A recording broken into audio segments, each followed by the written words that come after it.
기도와 준비라는 제목으로 하나님 말씀 전하겠습니다. 최근에 전도되어서 기독교를 믿게 된 외국의 어느 마을에 이발사가 있었다고 합니다. 그는 이제 복음의 기쁨을 알게 된 후 이발하러 오는 모든 손님들에게 이 복음에 대한 이야기를 해주고 싶어하는 이 끌어오르는 열정이 생겼다고 해요. 그런데 지금까지는 손님들에게 거의 일상적인 소재를 가지고 이야기는 많이 해보았지만 이제 막 알게 된 예수님에 대해 또 성경에 대해 또 죽음과 천국과 영생에 대해 이야기를 어떻게 시작해 둘지 하고 싶은 마음은 굴뚝 같은데 이 꺼내지를 어떻게 꺼내야 될지 잘 몰랐어요. 그러던 어느 날 옆집에 사는 존스 씨가 면도하러 왔는데요.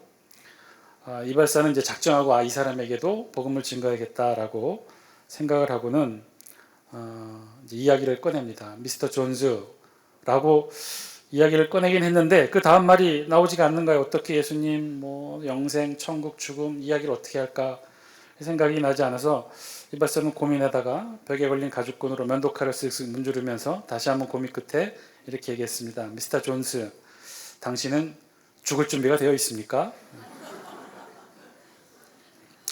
이야기를 들은 존스가 벌떡 일어나 밖으로 뛰쳐나갔던. 늦가을에 겨울을 준비하는 동물들 중에 가장 분주한 동물 중에 하나가 바로 다람쥐라고 해요. 이 다람쥐는요, 겨울을 나기 위해 땅에 구멍을 하나씩 파고 그 하나 판 구멍에 꼭 도토리 한 개를 저장한다고 합니다. 생각 같아서는 좀 구멍을 커다랗게 파서 수십 개의 도토리를 이렇게 묻어둘 수도 있었는데 다람쥐는 절대로 그렇게 하지는 않는다고 해요. 꼭 한 구덩이에 한 도토리만을 묻어둔대요. 이유는 혹시 다른 동물들에게 한꺼번에 도난당하는 것을 막기 위해 꼭 한 번에 한 개씩을 묻어둔다는 거죠. 나름 머리를 쓴 겁니다. 그러면 이렇게 다람쥐가 한 겨울을 나기 위해 땅을 파서 저장하는 도토리의 개수가 대략 얼마가 될까요? 학자들이 이런 걸 연구 다 하나 보죠. 다람쥐 한 마리가 보통 한 2,000개 정도를 저장한다고 해요. 꽤 많이도 저장하죠. 다람쥐는 이렇게 월동식량을 든든히 마련해놓고 겨울을 맞이하는 거죠. 2,000개의 땅속에 묻은 도토리를 생각하면서 다람쥐는 혹독하고 추운 겨울을 보낼 수 있다는 거예요. 자, 그럼 질문이 생기죠. 이 다람쥐의 기억력이 얼마나 좋길래 가을 내 묻어둔 2,000개의 그 장소를 다 기억하게 될까? 다람쥐는 2,000개 모두 다 찾아 먹으며 겨울을 나게 될까? 실제로는 반도 다 못 찾아 먹는다고 합니다. 그러면 궁금해지죠. 그럼 나머지 땅속에 묻힌 이 1,000개의 도토리는 어떻게 될까? 사실 우리가 걱정할 일은 아니지만 그래도 궁금해져서 학자들의 연구의 힘을 빌으면 이 중에 자연적으로 유실되는 것이 한 반 정도 된다고 해요. 그러니까 다른 동물이 와서 찾아 먹거나 눈으로 비로 혹은 땅을 파는 다른 짐승들에게 자연적으로 표면에 노출돼서 유실되는 것이 한 반 정도 되고, 나머지 한 반 정도 다람쥐가 있고 다 찾아 먹지 못한 한 500개 정도의 도토리는 어떻게 되느냐, 아주 자연스럽게 숲의 재생 과정으로 돌아간다는 거예요. 봄이 되고 적당한 발화 조건을 만나게 되면 이 중에서 또 일부는 건강한 도토리 나무로 잘 자라게 된다는 거죠. 그래서 다음에 더 많은 다람쥐들에게 도토리를 내주게 된다는 거예요. 다람쥐가 준비한 이 도토리, 겨울 준비, 열심히 준비하여 2,000개를 준비한 그 다람쥐 덕분에 사실은 자연은요, 다시 재생하고 성장하는 더 큰 자연의 준비를 할 수 있게 된다는 것이죠. 자연뿐만이 아니라 우리 모두는 사실 살면서 준비하죠. 저와 여러분 모두 마찬가지일 것입니다. 오늘을 살아가지만 사실은 우리를 오늘을 살면서 무엇을 준비합니까? 내일을 준비하면서 살죠. 적금도 들고 연금도 들고 저축도 하고 그러면서 사실 내일을 준비합니다. 오늘을 살면서 내일을 준비하는 삶이 우리 모두의 공통된 삶일 것입니다. 그런데요, 그 준비가 때로는 전혀 예기치 않은 방향으로 우리를 이끌 때가 있다는 거예요. 다람쥐처럼. 다람쥐가 만약에 겨울에 딱 자신이 소비할 만큼만 저장했다면, 1,000개만 저장을 했다면 어떻게 되었을까요? 숲의 재생 능력은 아마 급격히 떨어졌을 것이고 이 도토리 나무는 급격히 그 숫자가 감소할 거예요. 항상 예기치 못한 일들, 항상 이런 예기치 못한 일들이 우리를 특별한 방향으로 이끌어갈 때가 있습니다. 우리 인생도 그렇습니다. 어떻게 될지 모르니까 상황을 두고 다양한 부분에서 잘 열심히 준비해야 해요. 여러분 사진 한 장 보시죠. 이 사람이 누구냐면요. 이탈리아 출신의 유명한 지휘자입니다. 아주 완벽한 지휘자로도 알려져 있는데요. 이 토스카니니 1869년에서 1957년대의 사람인데요. 세상에서 가장 뛰어난 지휘자로 명성이 높았던 이 사람. 그런데 알고 보니 이 사람은 사실 지휘자로서 이 음악을 시작한 것이 아니라 원래는 첼로 연주자였다고 합니다. 첼로 연주자. 그것도 아주 심한 근시 또 시력이 좋지 못해서 악보를 보고 연주하기가 어려울 정도의 시력이 안 좋은 사람이었대요. 그래서 토스카니니는 관현악단의 일원으로 이 첼로를 연주할 때 어떻게 그 준비를 했냐면요. 다른 사람들은 다 관현악단들 이 악보를 보면대를 앞에 놓고 연주를 했는데 그래서 어느 정도 숙지만 하고 갔지만 이 토스카니니는 그럴 수가 없었던 거예요. 연주회장 안에서 그 눈앞에 보이는 악보가 다 보이지가 않기 때문에 이 토스카니니는 어떤 준비를 했냐면 매번 연주회 때마다 악보를 통째로 다 외웠어요. 자기 파트만이 아니죠. 자기가 언제 들어가고 나와야 될지를 알기 위해서는 전체를 암기해야 했어요. 그래서 이 토스카니는요, 늘 연주회 때마다 아주 특별한 준비를 한 거죠. 자신의 파트뿐만 아니라 전곡 전체의 악보를 다 외워서 준비를 했던 거죠. 그러던 어느 날 한 번은요, 연주회 직전에 갑자기 지휘자가 건강상의 이유로 곧바로 입원을 하게 되었어요. 이제 공연은 시작되어야 되는데 갑자기 공석이 된 지휘, 그 누가 맡게 되었을까요? 오케스트라 단원들 중에, 그 많은 단원들 중에 유일하게 전곡을 다 암기하고 있었던 사람은 토스카니니 한 사람. 이 사람이 그래서 토스카니니가 처음으로 지휘봉을 잡아 그 오케스트라를 지휘하게 됩니다. 이때의 나이, 토스카니니의 나이 19세였다고 해요. 여러분 준비가 필요합니다. 그것도 잘된 준비가 필요해요. 인생도 그러할진데 우리의 신앙도 마찬가지겠죠. 우리도 신앙에서 준비를 해야 됩니다. 여러분 신앙생활하면서 여러분들은 무엇을 어떻게 준비하고 계십니까? 오늘 우리가 함께 읽은 사도행전 1장 후반부의 내용은요, 바로 이 중요한 준비에 대해서 기록하고 있어요. 초대교회 우리의 신앙의 선배들이 특별하게 준비를 했던 그 준비의 내용들 두 가지가 오늘 우리 성경에 기록되어 있습니다. 사도행전 우리가 1장 지금 보고 있는데요. 사도행전은 지난번 말씀드린 것처럼 누가복음을 기록한 누가에 의해 기록된 두 번째 기록이었습니다. 같은 대상 데오빌로를 대상으로 쓴 예수님에 관한 기록이었죠. 예수님의 출생, 사역, 십자가 죽음 그리고 부활을 기록한 내용이 바로 이 누가복음이었어요. 그리고 그 예수님이 부활 성천하시고 이후 사도들에 의해 예수님이 시작하신 천국복음이 어떻게 전 세계까지 펼쳐지게 되었는지 그 내용을 기록한 것이 바로 두 번째 책 사도행전이었어요. 그런데 정확하게 이 사도행전의 주인공은 제가 말씀드렸죠. 사도들이 아니라 누구였다고 그랬습니까? 성령 하나님이었어요. 성령 하나님. 마찬가지로 구약의 주인공은 누구입니까? 구약의 주인공은 아브라함, 모세, 이삭, 야곱이 아니라 누구였습니까? 하나님입니다. 성부 하나님이 구약의 주인공이시죠. 그럼 복음서의 주인공은 누구입니까? 12제자가 아니라 12제자를 이끄신 예수 그리스도시죠. 사도행전도 마찬가지라는 거예요. 사도행전의 주인공은요, 사도들이 아니에요. 그 사도들을 이끌었던 성령 하나님이 진짜 주인공이었죠. 사도들은요, 조연은 낼 수 있을지언정 주연은 성령 하나님이셨어요. 그래서 사도행전은요, 그 본격적인 시작이 무엇으로부터 시작하느냐? 성령 강림으로부터 시작하십니다. 2장 1절부터는요, 마가의 다락방에 모인 제자들에게 성령이 강림하시는 사건을 우리 사도행전은요, 아주 자세하고 수상하게 기록하고 있어요. 그렇게 돼서 우리 사도행전은 시작하게 되었다는 거예요. 성령 강림으로부터 시작하게 되었다는 거예요. 그래서 혹자는요, 이 사도행전을 다르게도 부릅니다. 성령 행전이라고도 부릅니다.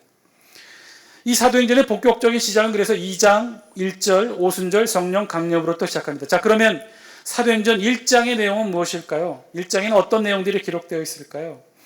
사도행전의 본격적인 시작 성령의 강림하심을 준비하기 위한 준비의 내용으로 기록되어 있다는 거예요. 성령의 시대, 은혜의 시대, 신약의 시대, 성령 하나님께서 이 땅 각 사람에게 임하게 되는 그 놀라운 사건의 시작, 그 시작은 과연 어떻게 이루어져 있고 그 준비를 우리 초대교회 신앙의 선배들은 어떻게 했는지를 오늘 우리 성경이 기록합니다.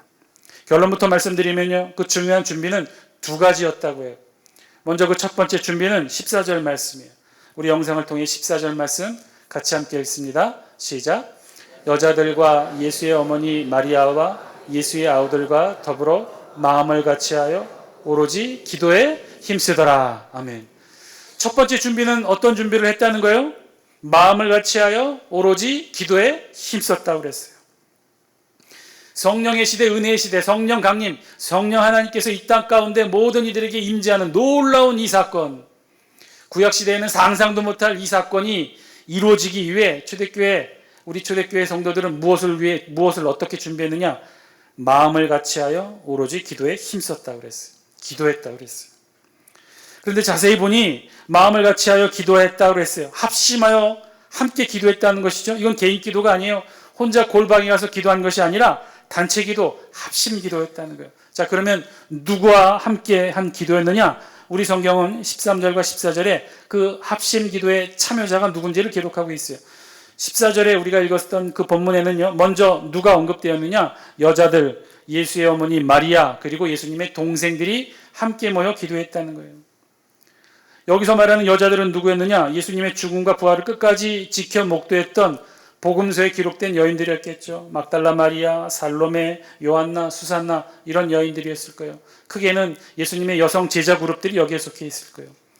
그리고 두 번째로 누가 있었느냐? 예수님의 어머니 마리아와 함께 예수님의 동생들이 함께 마가의 다락방에 모여 기도했다고 그랬어요. 마태복음에는 이 예수님의 친동생 혈육들의 이름이 기록되어 있어요. 4명이 기록되어 있어요. 야고보, 요셉, 시몬, 유다. 이 중에 주의 동생 야고보는 초대교회 중요한 지도자 역할을 감당하게 되죠. 이렇게 4명의 남자 동생들과 그리고 한 명 혹은 2명 정도로 일 것으로 추정되는 예수님의 여동생들도 함께 있었을 것입니다. 자, 이렇게 여자들과 예수님의 어머니 마리아 그리고 예수님의 동생들이 함께 마음을 모아 기도했다고 그랬어요. 그리고 여기에 또 누가 있었느냐? 13절에 보니 예수님의 제자들의 함께 있었다고 기록하고 있어요. 복음서에 기록된 예수님의 12제자의 명단을 기록해요. 우리 다 함께 13절 말씀 영상을 통해 같이 한번 읽겠습니다. 시작. 들어가 그들이 유하는 다락방으로 올라가니 베드로, 요한, 야고보, 안드레와 빌립, 도마와 바돌로메, 마테와 및 알페오의 아들 야고보, 셀로딘, 시몬, 야고보의 아들 유다가 다 거기 있어. 복음서에 기록된 12명의 제자 명단을 그대로 기록하고 있어요. 그런데 자세히 보니 차이점이 있어요. 복음서에 기록된 명단과 조금 차이가 있어요. 어떤 차이가 있나요?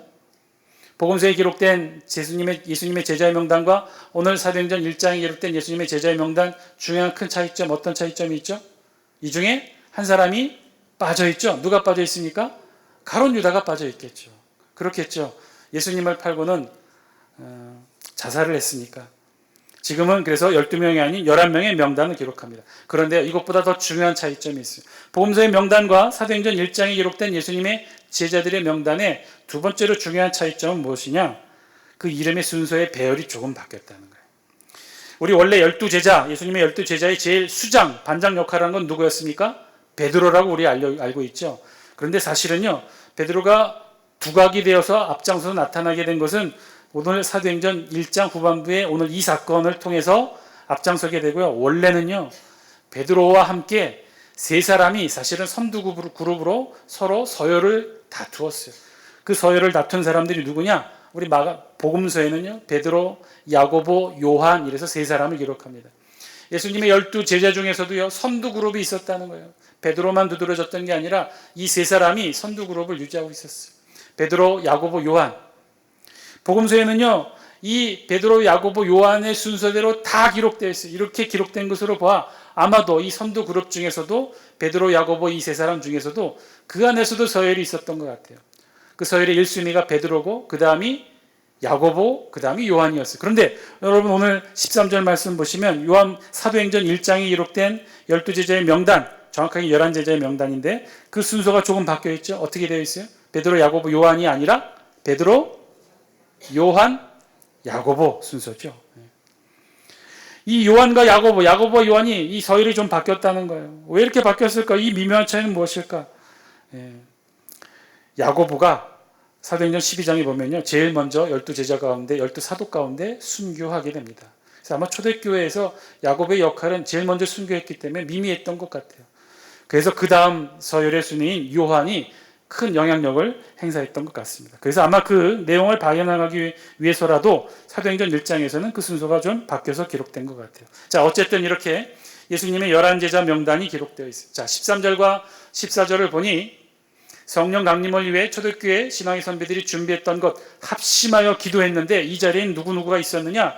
예수님의 11제자와 그리고 여인들과 그리고 예수님의 어머니 마리아와 예수님의 동생들이 함께 모여서 열심히 합심하여 기도했다고 그랬어요. 그런데 이들이 모인 장소는 어디냐? 12절에 그 장소가 표현이 되어 있어요. 우리 12절 말씀 같이 함께 읽습니다. 시작. 제자들이 감람원이라는 산으로부터 예루살렘에 돌아오니 이 산은 예루살렘에서 가까워 안식일에 가기 알맞은 길이라. 마가의 다락방, 예루살렘에 있는 마가의 다락방이었다는 거죠. 이 마가의 다락방은 예루살렘에 있었다는 거예요. 그런데 우리 성경 12절에 보니까 재밌게 표현을 하고 있어요. 이 마가의 다락방이 예루살렘에 있는데 우리 성경이 뭐라고 표현했냐면 이 감람원이라는 감람산과 예루살렘의 거리를 어떻게 표현했냐면 이 산은 예루살렘에서 가까워 안식일에 가기 알맞은 길이다. 예수님이 하늘로 승천하신 곳은 지난번 말씀드린 것처럼 예루살렘이 아니라 예루살렘을 마주보고 조금 더 높은 감람산에서 예수님이 승천하셨어요. 그 자리에 제자들도 있었어요. 예수님의 승천 보고 난 이후 제자들이 다시 예수님의 명령 따라 예루살렘으로 돌아옵니다. 예루살렘 도성 안에 있는 마가의 다락방으로 돌아왔어요. 오늘 성경은 그 감람산에서 예루살렘 도성 안에 있는 마가의 다락방까지 거리를 뭐라고 표현했냐? 이 산은 예루살렘에서 가까워 안식일에 가기 알맞은 길이다 라고 표현을 했어요. 좀 특이한 표현인데 이게 무슨 말씀이냐? 정확하게 율법에 나온 규정은 아니에요. 그런데 율법을 잘 지키기 위한 율법의 해석을 기록한 랍비의 전통 자료에 의하면 안식일에도 움직일 수 있는 거리의 제한이 있었다는 거예요. 여러분, 여행은 일인가요? 일이 아닌가요? 안식일에 여행을 하면 될까요? 안 될까요?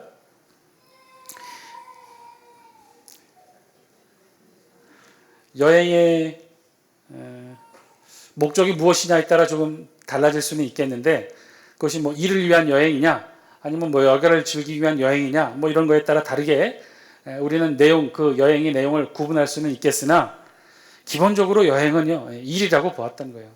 그래서 안식일에도 움직일 수 있는 거리 제한을 두었어요. 그래서 일정 거리 이상을 움직이면 그건 여행이라고 보았고 그건 일이라고 규정해서 안식일을 어기는 일이라 보았던 거예요. 그러면 얼마의 거리를 안식일에 움직일 수 있는 거리로 보았느냐? 그것이 바로 오늘 성경에 표현된 안식일에 가기 알맞은 거리였는데 이 랍비의 전통에 의하면 대략 한 2000규빗 정도의 거리였다고 해요. 우리 킬로미터로 환산하면 대략 한 1km 정도 돼요. 그러니까 안식일에는 거리 제한이 있는 거예요. 1km 정도까지는 왕복, 1km 정도까지는 오며가며 움직일 수 있어요. 그러나 그 이상을 움직이면 일한 것이 되고 안식일을 어기는 것이 된다는 거예요. 오늘 성경 예루살렘에서 그 맞은편 감람산까지의 직선거리가 대략 한 1km 정도 됐다는 거죠. 그래서 오늘 말씀하고 있는 이 거리가 그 거리예요. 감람산에서 예루살렘까지의 거리가 1km였고 그래서 이 1km의 거리를 이들이 안식일에 옮겨올 수 있었다는 거예요. 결국 이 11제자들과 여자들과 예수님의 가족은요. 예수님의 승천을 목도하고 다시 안식일에 가기 알맞은 거리 1km 이내에 있는 거리를 예루살렘 마가의 다락방에 돌아와 합심하여 오로지 기도로 성령 강림을 준비했다는 거죠. 이것이 성령 강림을 위한 첫 번째 준비였어요. 자, 성령 강림을 위해 우리 초대교회 신앙의 선배들이 했던 일이 뭐였어요? 합심하여 기도하는 것이었죠. 그런데요, 성령 강림을 위해 준비했던 것 이것만 준비했느냐? 아니었어요. 두 번째 준비가 있었어요. 그 두 번째 준비는 다름 아닌 가롯 유다 결혼된 이 사도의 자리를 또 다른 사도 12번째 사도 마띠아로 충원한 것입니다. 우리 다 함께 15절 말씀 우리 같이 한번 읽겠습니다. 15절입니다. 시작. 모인 무리의 수가 약 120명이나 되더라.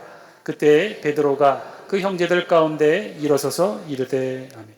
15절에 가서야 마가 다락방에 모인 정확한 숫자를 알려주고 있어요. 몇 명이나 됐다고 그랬습니까? 120명이나 됐다고 그랬어요. 우리 상식으로 보면 다락방에 모인 숫자로는 좀 과해 보이죠? 도대체 다락방이 얼마나 크길래 120명이 모여 있을 수 있을까?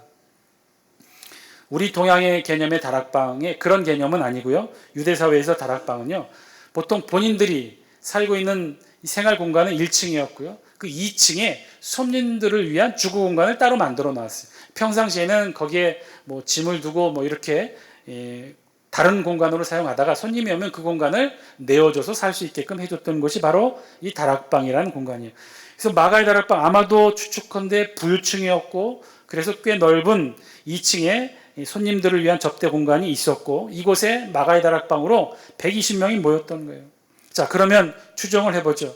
예수님의 제자들 12명, 11명의 제자들과 여인들과 예수님의 가족들, 그 외에 함께한 많은 백성들이 120명이나 모였다고 하는데, 그럼 120명은 도대체 누구였을까요? 나머지 인원들은 누구였을까요?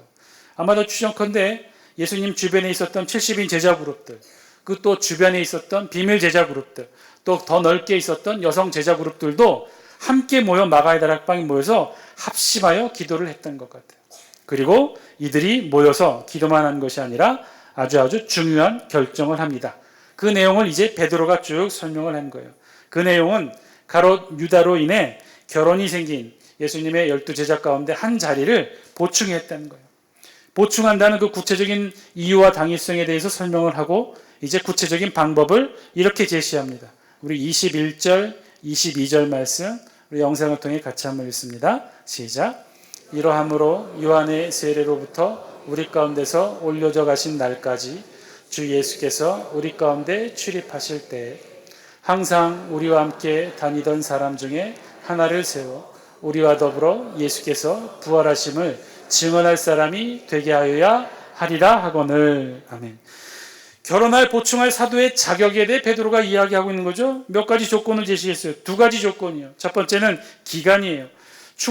새롭게 충원된 이 12번째 사도의 자격 첫 번째 조건, 이 조건은요, 기간이에요.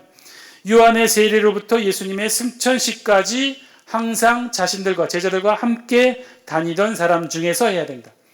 자, 이 마가의 다락방에 120명이 모였다고 그랬어요. 12제자, 70인 제자, 또 주변의 비밀 제자, 여성 제자 그룹까지 이 120명 중에 이 조건에 맞는 사람을 선별한 거죠. 이 조건이 뭐예요?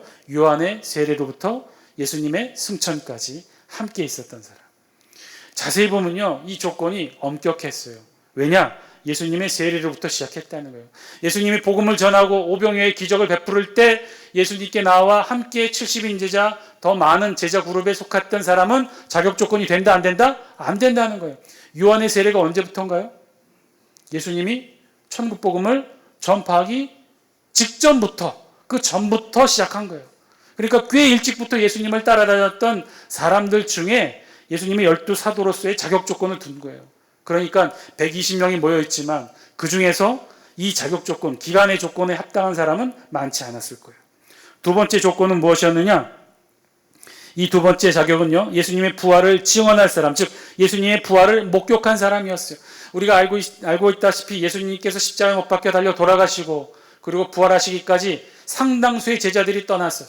실망한 채 낙심한 채 떠나 있었어요. 그들은 다 12번째 사도의 조건, 자격 조건이 안 됐다는 거예요. 마지막까지 죽음과 부활과 승천을 목격한 사람, 이게 2번째 조건이었어요. 자, 이 2가지 조건, 첫 번째 기간과 2번째 예수님의 죽음과 부활과 승천까지를 목격한 사람, 이 사람들로 2가지 자격 조건을 제안해서 120명을 쭉 검토해 보니까 이 후보군에 오를 만한 사람들이 많지 않았어요. 몇 명이에요? 120명 중에 누가 남았어요? 2사람.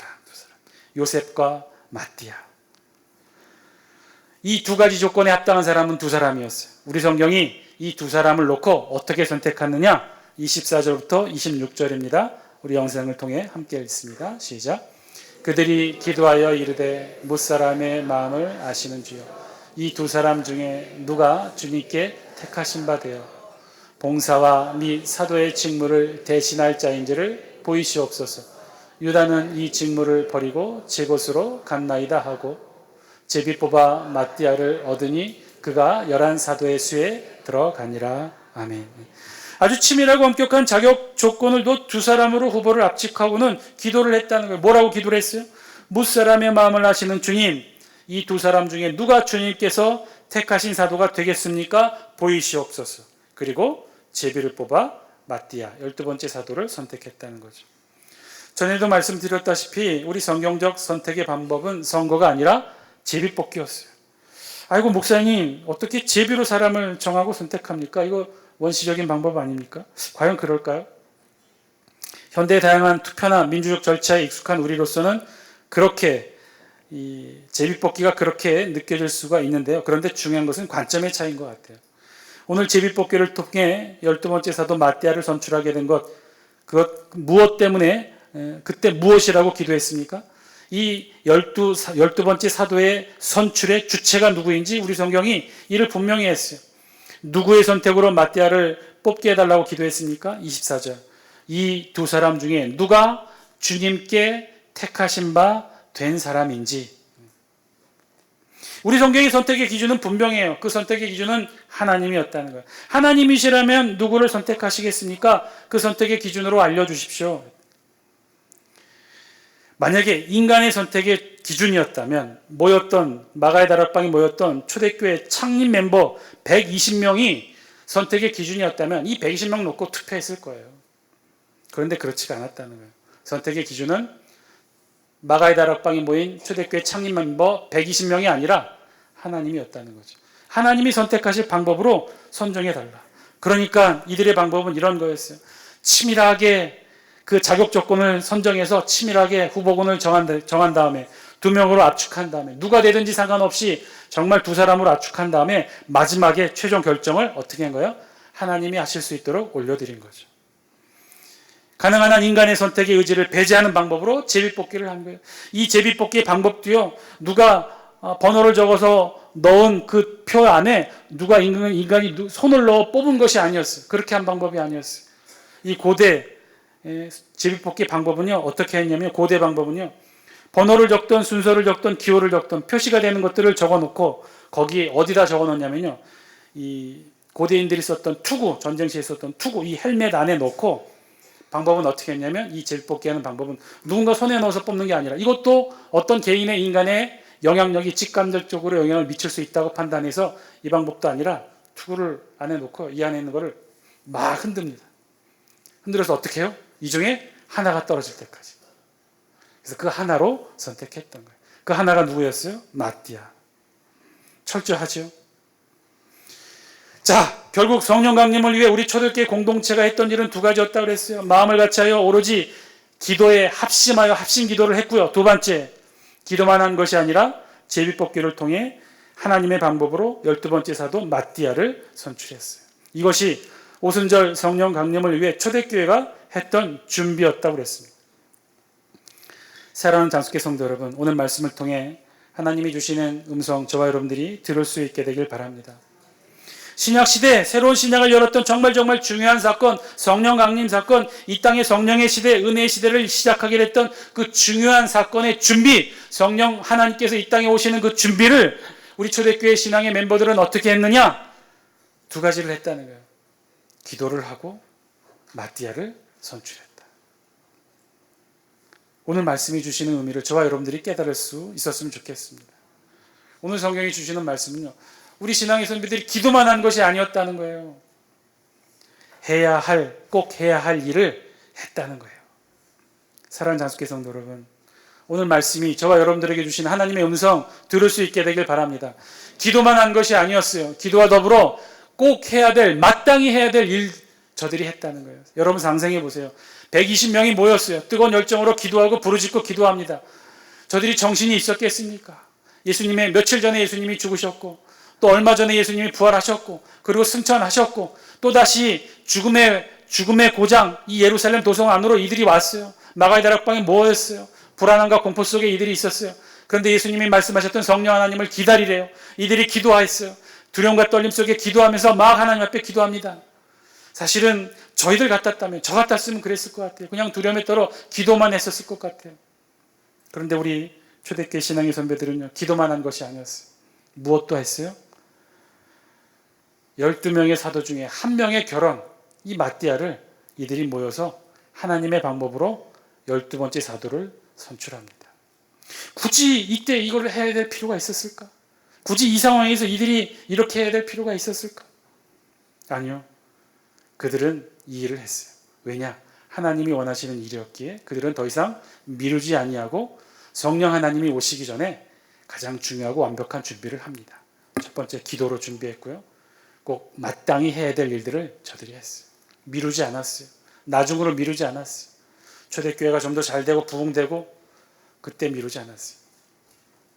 해야 할 일, 마땅히 해야 될 일, 그것을 하는 것이 우리에게도 있게 되는 신앙의 준비인 줄 믿습니다. 하나님이 원하시는 일, 그러나 아직 이루어지지 않았던 일들, 여러분 마음속에 있었던 일들이 있습니까? 오늘 말씀을 통해 다시 한번 깨닫는 여러분 되시고 우리도 마찬가지로 동일하게 신앙의 준비를 할 수 있는 저와 여러분 되시기를 주의 이름으로 간절히 축원드립니다. 우리도 신앙생활하면서 준비해야 돼요. 우리도 마지막을 준비해야 돼요. 하나님 앞에 우리도 준비를 해야 됩니다. 그 준비는 두 가지라고 그랬습니다. 열심히 함께하는 합심 기도고요. 두 번째는 마땅히 우리가 해야 될 일을 해야 한다는 거예요. 여러분 지금까지 살아오시면서 하나님이 여러분들에게 명령하셨던 일, 여러분들의 마음을 움직이며 하기를 원하셨던 일, 우리 안에 있지 않습니까? 그런데 그 일 아직도 하지 못한 것 우리에게도 있지 않습니까? 우리 가족의 영혼 구원과 전도의 일, 여러분 더 이상 미루지 마세요. 여러분 부모님이 언제까지 기다려줄 거라 확신하지 마세요. 여러분 자녀 언제까지 이대로 둘 거라 자연히 때 되면 다 인도될 것이라 그렇게 마음 놓지도 마세요. 전도에 대한, 영혼 구원에 대한, 이런 영혼 구령에 대한 열정을 하나님께서 주셨다면요, 그건 여러분들이 하나님으로부터 받은 소명인 줄 믿습니다. 더 이상 미루지 마시고 전도하셔요. 입을 열어 구원을 이루세요. 마음 베풀고 사랑하고 감사하고 누군가를 섬겨야겠다고 생각했던 그런 마음들이 있었습니까? 더 이상 미루지 마세요. 그렇게 하셔요. 더 이상 미루지 마시고 우리 마음 가운데 있었던 소중한 하나님의 음성들, 하나님이 주셨던 소중한 사명들, 하나님이 꼭 그렇게 하라고 언젠가 우리에게 말씀을 통해, 기도회를 통해, 찬양을 통해 여러분 각자 개인에게 주셨던 그 하나님의 음성들 이제는 미루지 마시라는 거예요. 기도만 하고 있는 것으로 그치지 마시라는 거예요. 이제는 하시라는 거예요.